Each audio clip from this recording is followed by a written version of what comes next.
மந்திர மாங்காய் மரம். ஒரு சிறிய கிராமத்தில் முத்து என்ற சிறுவன் இருந்தான். அவன் மிகவும் நன்மகன். ஆனால் அவனது குடும்பம் மிகவும் ஏழையாக இருந்தது. ஒருநாள் முத்து காட்டில் சுற்றி நடந்து கொண்டிருந்தபோது ஒரு பழந்தோன்றிய மாங்காய் மரம் கண்டான். அந்த மரம் மற்ற மரங்களைப் போல இல்லாமல் அதன் மாம்பழங்கள் பொன்னாக இருந்தன. முத்து ஆச்சரியமடைந்து ஒரு மாம்பழத்தை கிழித்தான்.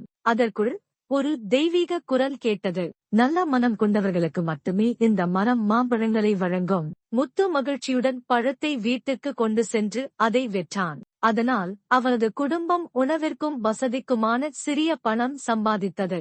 ஆனால் கிராமத்தில் இருந்த ஒரு கெட்ட மனம் கொண்ட ஆசைக்காரன் இந்த செய்தியை கேட்டான். அவன் அந்த மந்திர மாங்காய் மரத்திற்குச் சென்று நிறைய பழங்களை பிடிக்க முயன்றான். ஆனால் ஏதும் நடக்கவில்லை. மரம் பேசியது, அழுக்கான மனம் கொண்டவர்களுக்கு எந்த பழமும் கிடைக்காது.